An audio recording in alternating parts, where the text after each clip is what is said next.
Hi everyone, this is my second video. The first video I did was the Vince Carter SPX rookie card.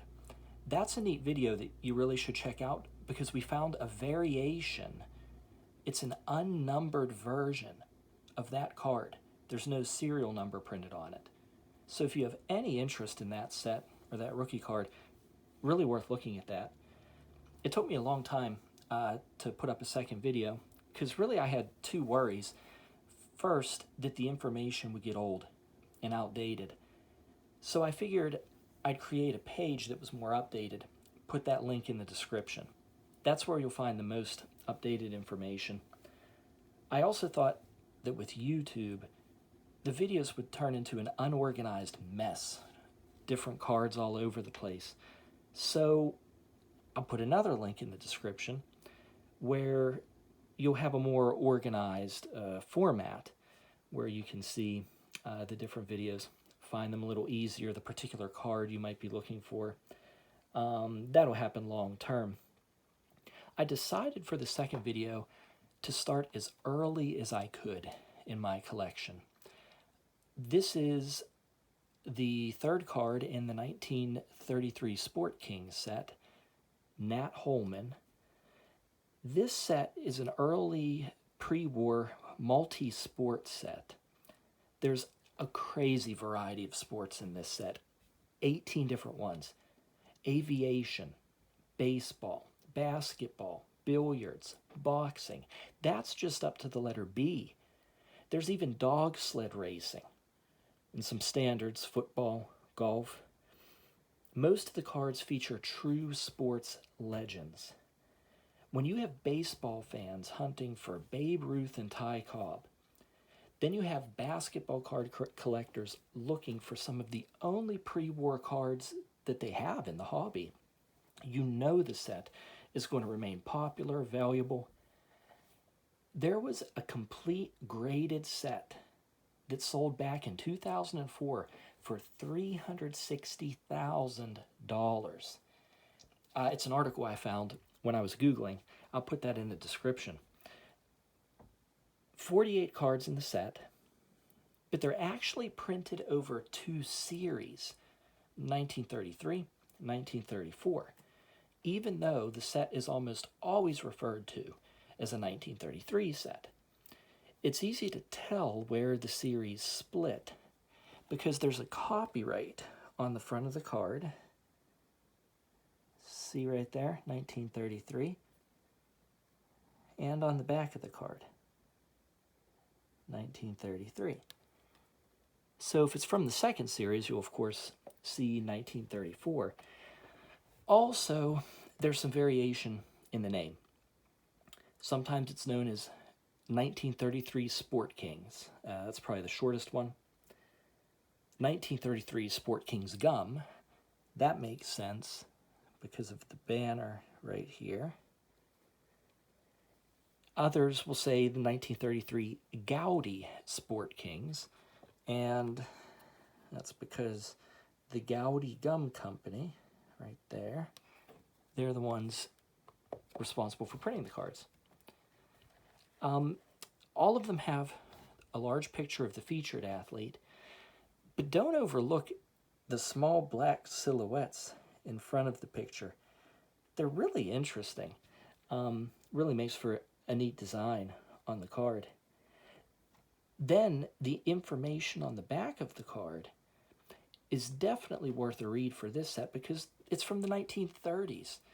Sometimes very surprising information. It's really a blast from the past. Definitely worth reading it.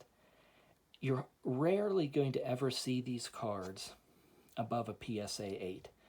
The centering is just too poor. Very difficult to get anything above that PSA 8 grade. This set contains the first basketball cards. At least that's what people often say. Technically, there are earlier cards highlighting the sport, but this set is the first time that actual players are featured. This is why you'll sometimes see them referred to as the first. They definitely predate the 1948 Bauman set, that's for sure. These first cards include this number 3 Nat Holman. Then there's a number 5 Ed Wachter. Those are from 1933. From the 1934 series, so they're, quote, not as first as the 1933 ones, but from the 1934 you have number 32 Joe Lapchick and number 33 Eddie Burke. The Joe Lapchick, his name's misspelled on the front of the card. They printed it Lapchick, so that's some interesting trivia for you. The set was reprinted in 1986. There's really nothing of note there, though. This card, being number 3, it comes after Ty Cobb and Babe Ruth. So that's an incredibly strong start to the set. During the 1920s, Nat Holman was considered a phenomenal shooter and ball handler. He was extremely important to the sport. The back of the card, now this is coming from 1933, see it says, "Few men have done more to increase the popularity of the game than Nat Holman." So that shows you what kind of a figure that he was. His life and career centered on New York. His birth was in New York City in 1896. He played with the original Celtics. They were based in New York. They don't really have a strong, if any, connection, I don't think, to the Boston Celtics that we know today. Then he coached at the City College of New York. Get this, his coaching overlapped with his professional playing. So that's something that really wouldn't happen today. That takes you back to the, I guess, 1920s when that was occurring. And he was a scholar of the sport. He's kind of the beginning of what we today call a playmaker, that type of player. In fact, pun intended here, you could literally say that Nat Holman wrote the book on basketball. See, this book here, if I can get it in the light, Holman on Basketball. And that's one of 4 of his books. The book mentioned on the card, Scientific Basketball, I'll put a link to that in the description. You can read that online. It's over 100 pages long.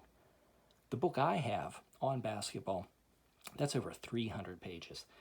It covers every aspect of the game.